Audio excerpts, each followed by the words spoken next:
Hello guys, good morning to all of you. कैसे हो बच्चों सभी? You are good, very good morning. Okay बच्चों, आ जाओ सभी, आ जाओ फटाफट, क्लास शुरू करते हैं अपनी। और हमारा चल रहा था male sex organ. Yes, I am fine Prashu, I am good, I think you are also good. Very nice, very nice. Come on बच्चों, सभी आ जाइए जल्दी से जल्दी, फटाफट। देखो, क्लास 10th में हम डिस्कस कर चुके थे बेटा mail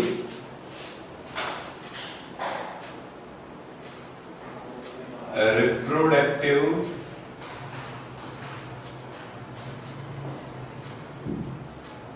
system.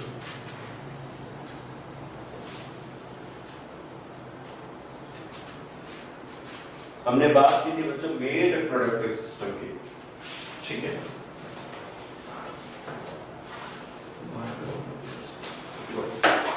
Male reproductive system. अब जो मेल रिप्रोडक्टिव सिस्टम है बच्चों, इस मेल रिप्रोडक्टिव सिस्टम में अपन समझने की कोशिश करते हैं कि ये क्या है।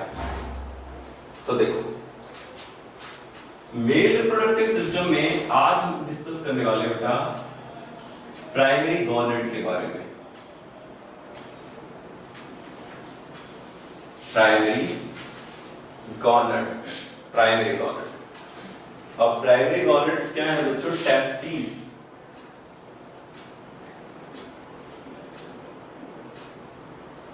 क्या है बच्चों? टेस्टिस। स्ट्रक्चर पे पूरी बात कर चुके थे। आई थिंक टुडे हमें डिस्कस करना है बेटा टेस्टिस के डायग्राम को। यस, ये बात हुई थी। हाँ चलो, तो देखो बच्चों, टेस्टिस ऐसे आउटर एब्डोमिनल कैविटी में होते हैं बच्चों। ये टेस्टिस है, सिंपली समझो। तो इसको हम एनलार्ज कर लेते हैं, बड़ा कर लेते हैं, बाहर ला करके, ठीक है। ये कहलाता है बेटा स्क्रोटल सैक, ठीक है। या आप इसे स्क्रोटम भी कह सकते हो। क्या कह सकते हो बेटा? स्क्रोटम, या तो कह दीजिए इसको स्क्रोटल सैक, या आप उसे कह सकते हो बच्चों स्क्रोटल। Okay, scrotal. अब हम स्क्रोटम को बड़ा करके देखते हैं, स्क्रोटल सैक टेस्टिस को। तो देखो बच्चों, टेस्टिस होते हैं ओवल शेप।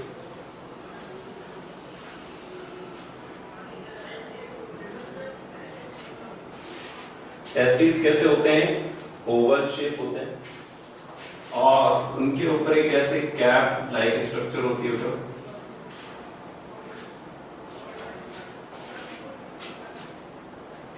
और उस कैप लाइक स्ट्रक्चर से एक कॉइल्ड स्ट्रक्चर बाहर निकल के आती है बेटा, बहुत ही ज्यादा कॉइल्ड होती है। इसके बारे में बात करेंगे।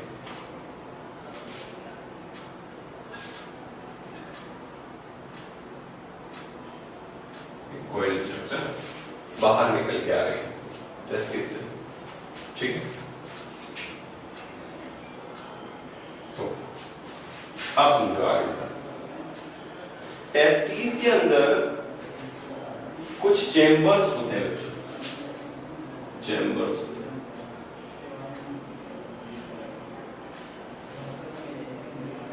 चेंबर्स होते हैं, चेंबर्स होते हैं।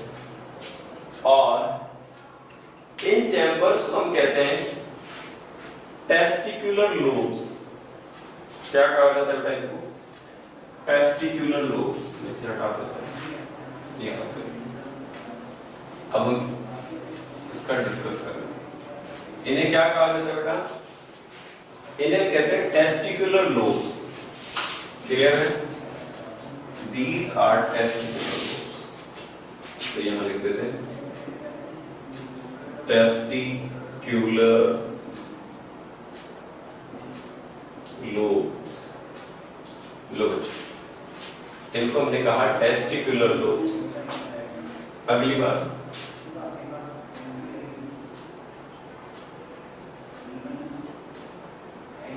समझे इसको, ये है टेस्टिकुलर लोब्स जिनकी हम बात कर रहे हैं।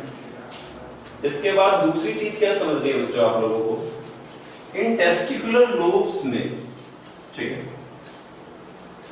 कुछ ग्लैंड्स हैं, कुछ ग्लैंड्स ऐसे ग्लैंड्स, टेस्टिकुलर लोब्स में ग्लैंड्स पाए जाएंगे। इन ग्लैंड्स को हम क्या कह रहे हैं, इन ट्यूब्स को हम क्या कह रहे हैं, these are called seminiferous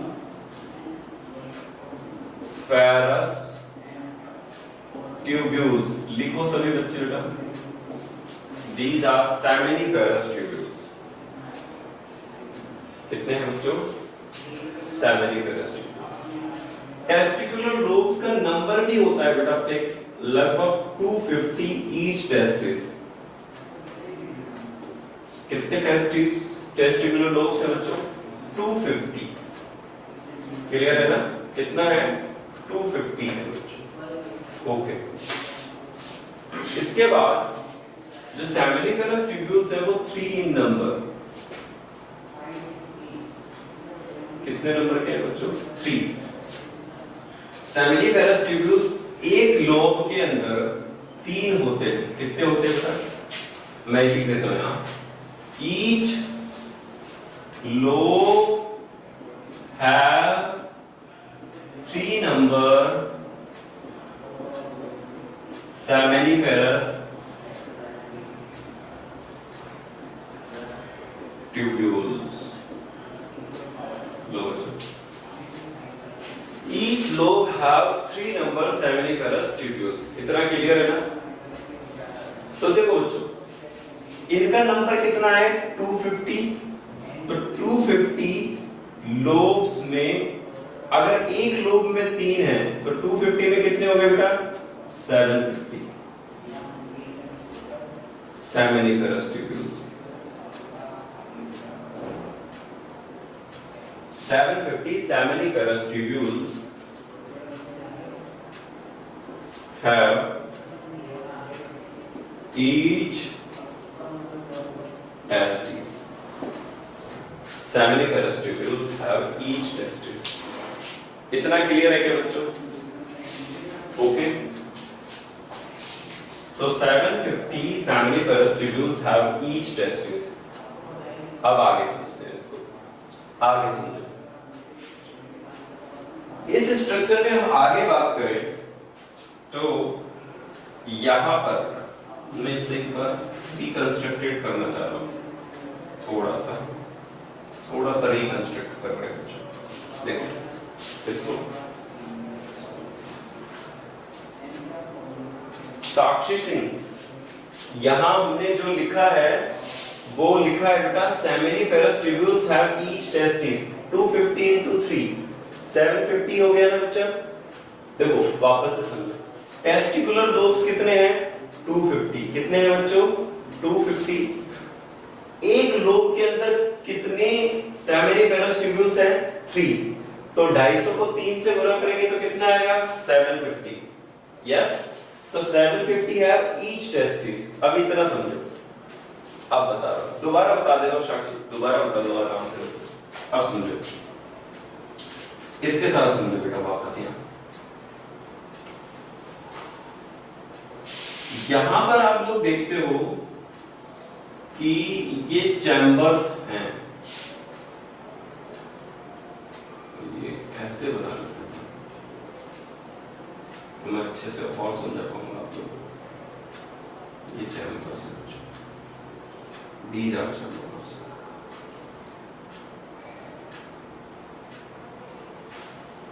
ये सब चैम्बर्स हैं, ओके। ये चैम्बर्स हैं,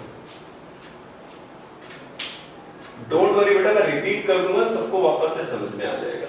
आप आराम से बस एक बार देखो। अब यहां क्या होने वाला है, मैं रेड से बना देता हूं। ये सारे जो चैम्बर्स हैं बच्चों, ये जो सारे चैम्बर्स हैं,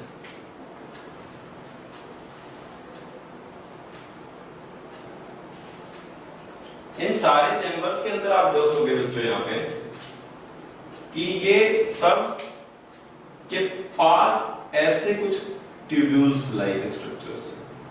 इनको हम टेस्टिकुलर या सेमिनिफेरस ट्यूब्यूल्स कह रहे हैं। इनको हम सेमिनिफेरस ट्यूब्यूल्स कह रहे हैं।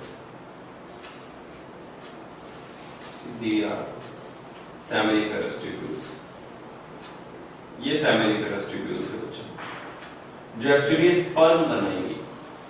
क्या बनाएंगी? स्पर्म बनाएंगी। तो ये रेड में जो मैं बना रहा हूं वो बेटा स्पर्म बनाने के लिए सेमिनिफेरस ट्यूब्यूल्स हैं। क्या है? Seminiferous tubules. ओके, अब सुनो, इन सेल्स के साथ में सेमिनिफेरस ट्यूब्यूल, एक टेस्टिकुलर लोब, एक टेस्टिस में टेस्टिकुलर लोब होते हैं 250 और एक टेस्टिकुलर लोब में 3 सेमिनिफेरस ट्यूब्यूल्स होती है। तो आई थिंक 750 हो गए ना? बिल्कुल सही है। तो दोनों टेस्टिस में कितने सेमिनिफेरस ट्यूब्यूल्स हो गए? 1500। Yes, okay. अब सुनो, यहां पर और क्या है? यहां पर सुनो, यहां पर ये कुछ सेल्स हैं जिन्हें हम कहते हैं स्पर्मेटोगोनिया। इन्हें क्या कहेंगे बच्चों आप लोग? स्पर्मेटोगोनिया। ठीक है, क्या कहेंगे? स्पर्मेटोगोनिया। तो ये सब स्पर्मेटोगोनिया है। मैं नाम लिख दूंगा, दीज आर स्पर्मेटोगोनिया। तो देखो सुनो बच्चों, अब मैं सबके नेमिंग कर रहा हूं, बड़ा बड़ा लिख देता हूं। ये कहलाता है पेरिटोनियम। लिखो बच्चों, पेरिटोनियम, ऊपर की कवरिंग। क्या कहलाता है बच्चों? पेरिटोनियम। ऊपर की कवरिंग पेरिटोनियम कहलाती है। इसके साथ ये जो लोब है वो टेस्टिकुलर लोब्स हैं और ये रेड वाले स्ट्रक्चर्स क्या कहला रहे हैं बेटा? Seminiferous tubules. ये तो इतना समझ में आ रहा है। ये जो बड़ी बड़ी सेल्स बनाएंगे इनको क्या कह रहा हूं बेटा मैं? स्पर्मेटोगोनिया।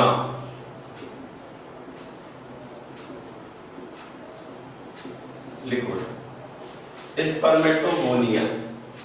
ये स्पर्मेटोगोनिया ही आगे जाके स्पर्म बनाती हैं। ये स्पर्मेटोगोनिया ही आगे जाके क्या बनाती है बच्चा? स्पर्म बनाती है। स्पर्मेटोगोनिया लिख लिया सभी ने? ओके।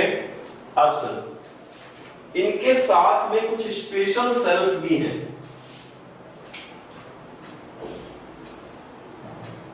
इनके साथ में कुछ स्पेशल सेल्स भी हैं बच्चों। यहां ऐसे बना लीजिए आप। इनके साथ कुछ स्पेशल सेल्स भी हैं। इन सेल्स को क्या कहा जाएगा बच्चों? इनको कहा जाएगा सर्टोली सेल्स। सभी लिखें, सर्टोली सेल्स। बोलो क्या कहा जाएगा बच्चों?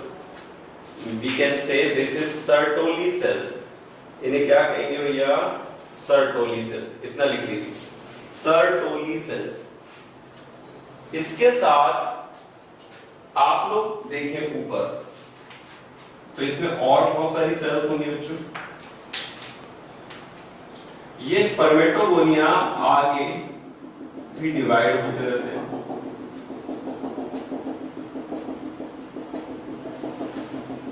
और इनमें कुछ स्पेशल टाइप ऑफ सेल्स और होती है। इनको कहते हैं बच्चों हम लीडिंग सेल्स। सभी लिखे बेटा, these are called Leydig cells. Leydig या lading.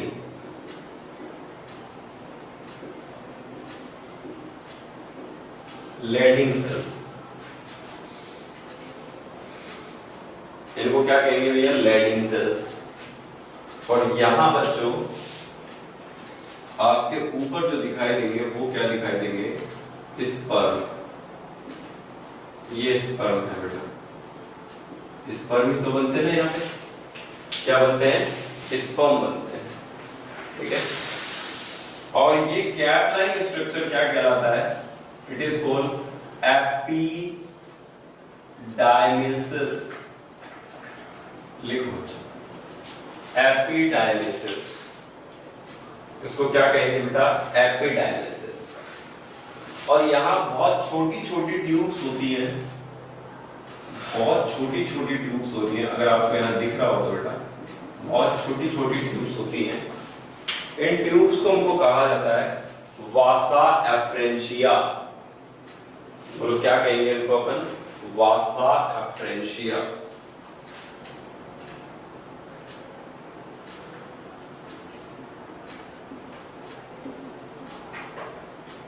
Efferentia.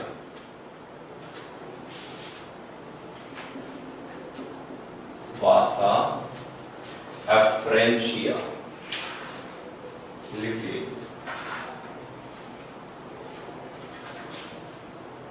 Spermatogonia, seminiferous tubules, testicular lobe, vasa efferentia, peritoneum, epididymis, Leydig cells, Sertoli cells. कितना क्लियर है बच्चों? ठीक है। इसके बाद ये जो ट्यूब है बेटा आगे जो आ रही है, इसको क्या कहते हैं? वासा डिफरेंस। लिख लो बेटा वासा डिफरेंस। सबके काम बताऊंगा, सबके नाम भी बता रहा हूं। ठीक है बच्चों, इतना क्लियर है क्या? इसके अलावा जो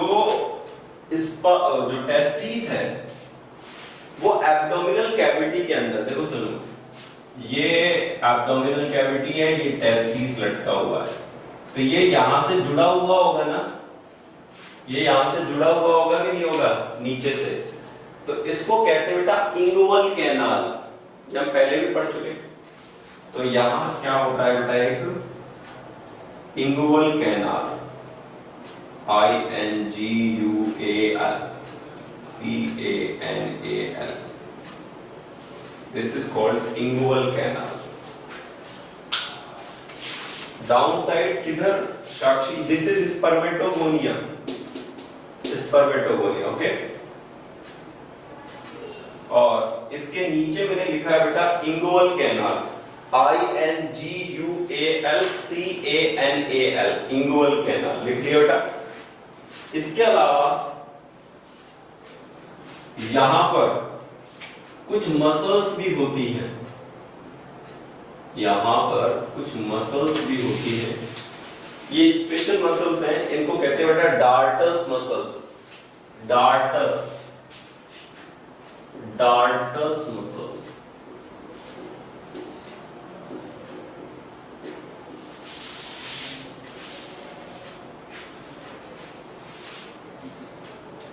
इनको कहते हैं बच्चों डार्टस मसल्स। अभी क्लियर है क्या?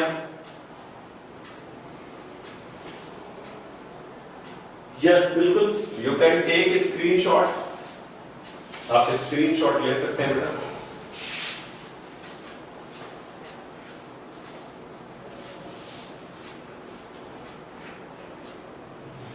हो गया? चलिए अब सुनो, अब सर हमने नाम समझ लिए, बातें समझ में आ गई इतनी, अब हम इनके काम समझ लेते हैं। यस, काम समझना जरूरी है बच्चा, जब ये पता कर पाएंगे कि ये कैसे कैसे क्या काम करते हैं। तो देखो सबसे पहले थोड़ा सा बताना चाहूंगा, टेस्टिस बर्थ से ही एक्टिव होते हैं, लेकिन जो स्पर्म फॉर्मेशन होता है वो प्यूबर्टी के बाद होता है। तो यानी एक मेल 12 से 13 साल से लेकर के और जब तक वो मरता नहीं है तब तक वो स्पर्म का प्रोडक्शन करता रहता है। तो इसका मतलब वो व्यक्ति किसी भी एज में फादर बन सकता है, बिकॉज स्पर्म्स आर एक्टिवेट और उसकी बॉडी हमेशा स्पर्म को बनाती रहती है। लेकिन ऐसा फीमेल्स के साथ नहीं होता, उनके पास एक लिमिटेड स्टेज होती है 12 से 13 साल से लेकर के 50 से 55 साल तक। ठीक है, 12 to 13 इयर्स टू 55 इयर्स तक, उसी बीच में वो बच्चे पैदा कर सकती है, रिप्रोडक्शन कर सकती है। ठीक है, समझ में आ रहा है बच्चों? लेकिन मेल्स में गैमेट्स ऑल लाइफ बनते हैं, फीमेल्स में ऐसा नहीं होता। जब मेंस्ट्रुएशन साइकिल रुक जाता है तो उसके बाद वहां फर्टिलाइजेशन नहीं हो सकता, क्योंकि वहां एग सेल बनते ही नहीं है। क्लियर है बात बेटा? तो ये दो डिफरेंस होते हैं। अब हमें ये समझ में आना चाहिए कि मेल के अंदर, मेल जो पर्सन है उनके अंदर ये सारे काम कैसे होते हैं और किस किस फेज पे होते हैं। तो देखो, मैं सबके काम बताना चाहूंगा, तो बेटा हम इनके फंक्शंस लिखेंगे। तो आप अलग से नीचे लिख लीजिए फंक्शंस, हर किसी के हम फंक्शंस लिखने वाले हैं। ठीक है, तो देखो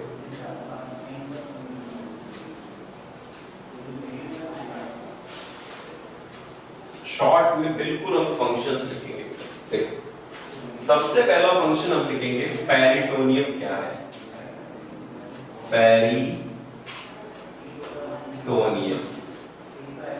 लिख लिया सभी ने? आई विल रिपीट, अगर आपको दिखाई नहीं दे रहा है तो मैं आपको बोल भी रहा हूं, आप बेटा उस पर ध्यान दो।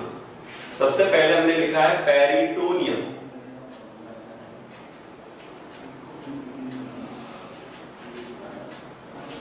क्या लिखा है बच्चों हमने? पेरिटोनियम।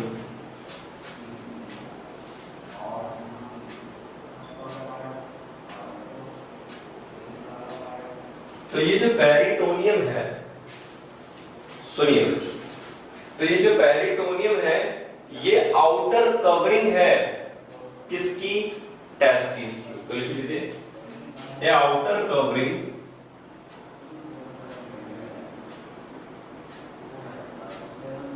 ये outer covering of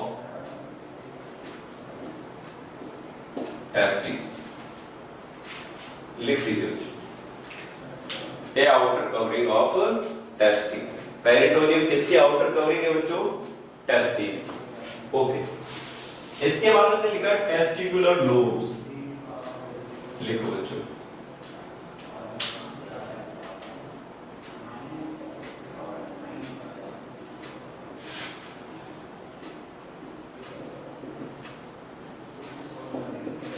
testicular lobes. इसमें क्या लिखोगे बच्चों? A chamber like structures, a chamber like structure have seminiferous tubules। एक चैम्बर लाइक स्ट्रक्चर है जिनमें क्या रहता है? Seminiferous tubules. कितना है बेटा? कितने चैम्बर्स हैं ये? एक, दो या 250? ठीक है बच्चों, 250 है ना। और एक चैम्बर के पास सिमरन कितनी सेमिनिफेरस ट्यूब्यूल्स हैं? 1, 2 या 3? 3। Okay, clear. तो बेटा टेस्टिकुलर लोब पता चल गया, एक चैम्बर स्ट्रक्चर है जिसके पास सेमिनिफेरस ट्यूब्यूल्स है। अब हम तीसरे की बात करते हैं। तीसरे, तो मैं यहां लिखूं seminiferous tubules.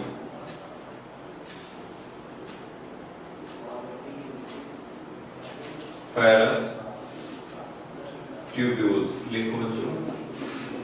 We are discussing about seminiferous tubules. तो सेमिनिफेरस ट्यूब्यूल्स क्या होते हैं? They produce sperm. स्पर्म इनसे ही बनता है। वेरी इंपॉर्टेंट बच्चा, वेरी वेरी इंपॉर्टेंट। देखो, इट्स प्रोड्यूस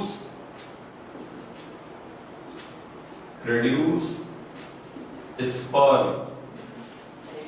ये स्पर्म बनाती है। कोई भी पूछे स्पर्म कौन बनाता है, तो your answer is seminiferous tubules. कौन बनाता है बच्चों? Seminiferous tubules.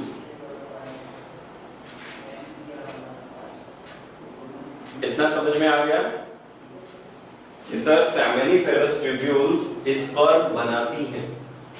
अगले की बात करते हैं, तो ऊपर ही बना देता हूं।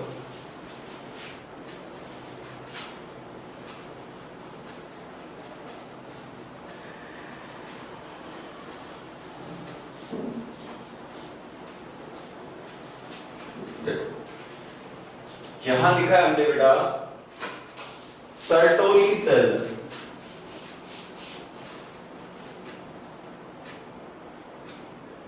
सर्टोली सेल्स लिखो जो सर्टोली सेल्स। सर ये क्या होते हैं?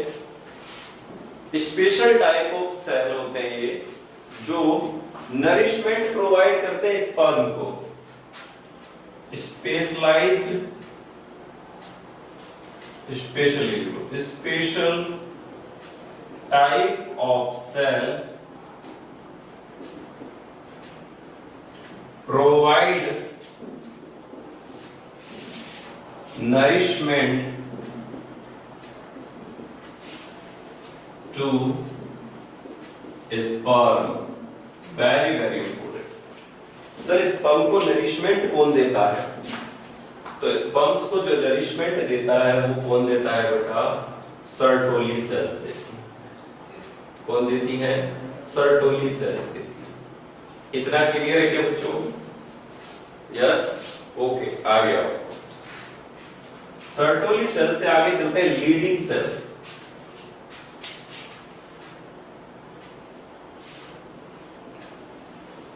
लीडिंग सेल्स, तो लीडिंग सेल्स क्या करती हैं? आप में से कोई बता सकता है मुझे which is male hormone? Can you tell me which is male hormone? Male hormone कौन सा होता है बच्चों? Who give first answer? जल्दी आंसर दो बच्चों, कौन देना चाहेगा?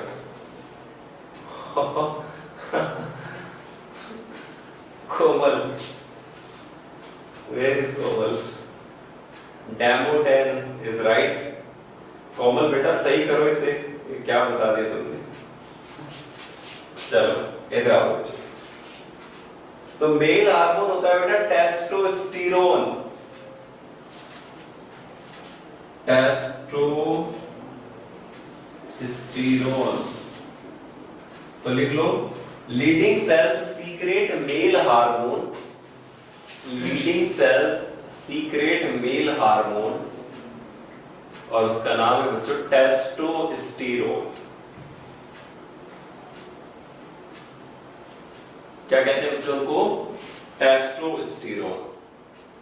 Leading cells secrete male hormone, तो उसको कहते हैं बच्चों का टेस्टोस्टेरोन।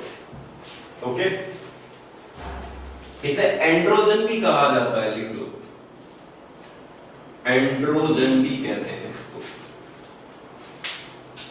गुरु बच्चों क्या कहा जाता है इसको? एंड्रोजन भी कहा जाता है। इतना समझ में आ गया? क्लियर है ना? हम सब हो जाए एक बार, चलो आगे दो। ठीक है, तो टेस्टोस्टेरोन आ गया बच्चों। इसके बाद लीडिंग सेल्स हो गए।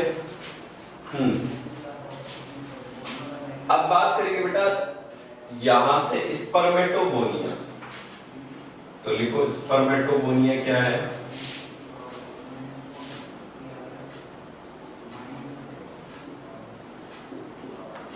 स्पर्मेटोगोनिया, तो इसमें क्या लिखना है बेटा?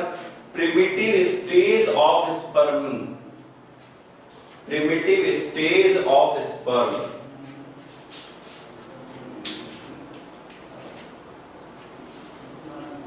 प्रिमिटिव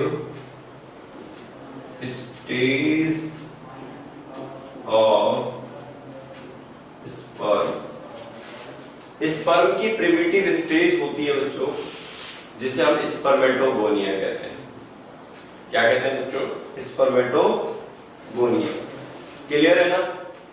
ओके, आगे आओ। इसमें कुछ छोटी छोटी ट्यूब्यूल्स हैं जिनको अपन कहते हैं वासा एफरेंशिया। क्या कहते हैं बेटा? वासा एफरेंशिया। तो वासा एफरेंशिया का मैं आपको बता रहा हूं कि क्या करती है। देखो सुनो, टेस्टिकुलर लोब्यूल्स के पास सेमिनिफेरस ट्यूब्यूल्स हैं। तो सेमिनिफेरस ट्यूब्यूल्स स्पर्म को बना देगी, बना दिया, तो उन्हें कैरी कौन करेगा? उन्हें कैरी कौन करेगा? तो उन्हें अंदर कैरी करने के लिए कौन होती है बेटा? वासा एफरेंशिया। कौन होती हैं? वासा एफरेंशिया। अब ये सारी वासा एफरेंशिया कंक्लूड होकर के ऊपर एक कैप लाइक स्ट्रक्चर बना लेती है जिसे कहते हैं एपिडिडाइमेसिस।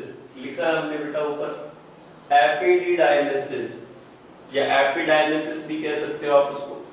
जो एपिडाइमेसिस होता है उसके अंदर, सुनो बच्चों, जो एपिडाइमेसिस होता है उसके अंदर स्पर्म स्टोर होते हैं। बोलो क्या स्टोर होता है बच्चों? स्पर्म स्टोर होते हैं। तो स्पर्म वासा एफरेंशिया से किस में जाएंगे बच्चों? एपिडाइमेसिस में। और एपिडाइमेसिस उन स्पर्म को एक ट्यूब, कोइल्ड ट्यूब के साथ आगे ले जाएगा जिसे कहते हैं वासा डिफरेंस। बोलो क्या कहोगे बच्चों? वासा डिफरेंस। तो लिखो पहले वासा एफरेंशिया क्या है, तो मैं इधर लिखता हूं।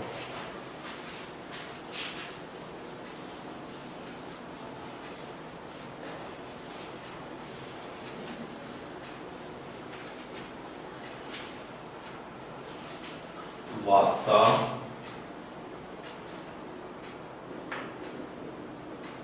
एफरेंशिया। एफरेंशिया लिखे बच्चों, वासा एफरेंशिया। तो ये क्या करती है? Carry the sperm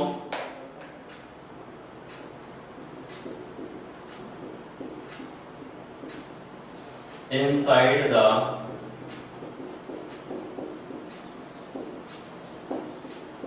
testes, carry the sperm inside the testes। इतना क्लियर है कि स्पर्म को कैरी करती हैं और किसमें इनसाइड करती हैं बच्चों? वो टेस्टिस के अंदर। आगे एक होती है वासा difference.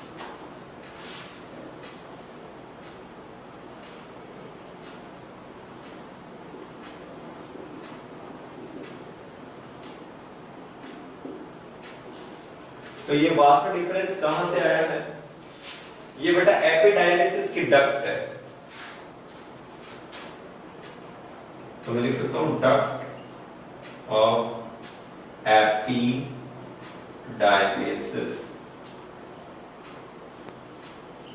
Carry the sperm outside the testis.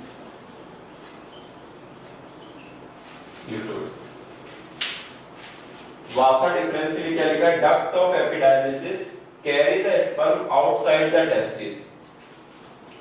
ये स्पर्म को कैरी करती हैं, लेकिन कहां कैरी करती हैं बच्चों? ये आगे जाकर के कैरी करती हैं और किसमें? टेस्टिस की डक्ट के। ओके बच्चों, अब आगे चलो। आगे क्या करेंगे? सर हमने यहां पे पढ़ा है, एक होता है बेटा डार्टस मसल्स। इनको समझते हैं, डार्टस मसल। इतना क्लियर है ना बच्चों यहां तक का? ओके, अब देखो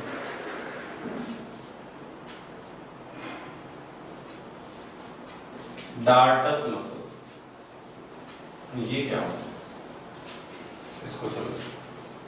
आप लोगों को पता है कि हमारे टेस्टिस इनसाइड एब्डोमिनल कैविटी के जगह एक्सटर्नल एब्डोमिनल कैविटी में है। क्यों? कौन आंसर करेगा? Why testes are present outside abdominal cavity?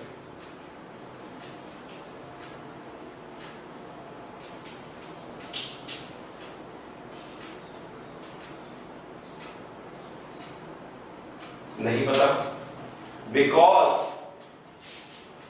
क्योंकि हमारी बॉडी टेम्परेचर स्पर्म फॉर्मेशन के लिए फेवरेबल नहीं होता। 37 डिग्री सेल्सियस होता है, sperm need 35 degree temperature. Akshita you are right, बिल्कुल सही बोला बेटा। 35 डिग्री सेल्सियस होने चाहिए टेम्परेचर, जबकि हमारी बॉडी का टेम्परेचर कितना होता है? 37 डिग्री सेल्सियस होता है बच्चा। तो क्या करना रहेगा अपन को यहाँ पे? समझो इस बात को। तो तो इसको क्या करना रहेगा? हाँ, तो इसके लिए अपन क्या करेंगे बच्चों? जो स्पर्म है, स्पर्म को आउटसाइड बॉडी ले आए, लेकिन सपोज करो हमारे पास एक डार्टस मसल्स है, तो देखो सुनो, ये है आपकी एक्सटर्नल एब्डोमिनल कैविटी, और इसलिए कौन हैंग करके रखा है बेटा? टेस्टिस। ये यहां जुड़े हुए हैं इंगुअल कैनाल से, ये है एपिडाइमिसिस, ये है वासा डिफरेंस। तो जब बेटा गर्मियां रहेंगी, जब वो गर्मियां रहेंगी, तो स्पर्म बनने के लिए जो टेस्टिस होते हैं उनकी वॉल उसको प्रोटेक्ट करती है, और वो क्या करता है? उसको 35 डिग्री सेल्सियस की टेम्परेचर मिलने देता है, तो स्पर्म बन पाते हैं। लेकिन मैं आपको बताना चाहूंगा डार्टस मसल्स क्या करती है इन विंटर्स में, सर्दियों में, ये स्पर्म को थोड़ा नियर लेके चली जाती है, ऊपर की तरफ लेके चली जाती है इंटरनल एब्डोमिनल कैविटी के पास। ऐसा क्यों करती है?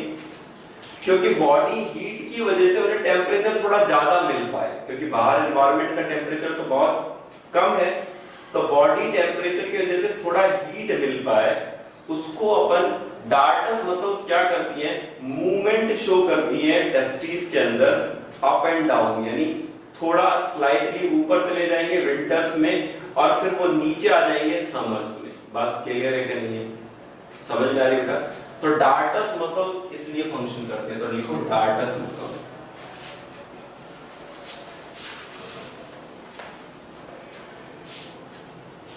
Dartus muscles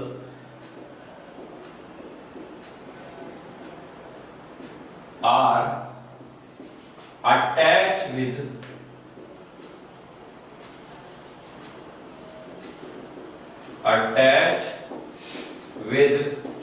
testes. Dartus muscles are attached with testes. ठीक है? For moving upward in winter and downward in summer। Interesting बात है बच्चा। upward in winter and downward in summer। तो टेस्टिस थोड़े से ऊपर चले जाते हैं कब? सर्दियों में, और टेस्टिस नीचे आ जाते हैं बच्चों गर्मियों में। इतना क्लियर है क्या?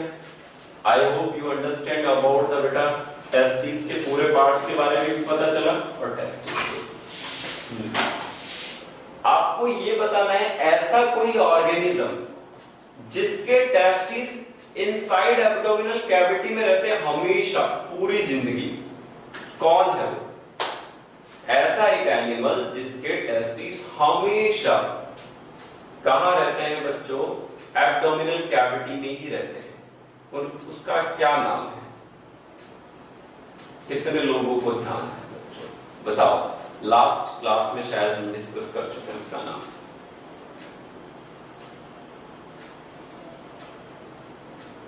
किसी ने नहीं दिया आंसर? बोलो।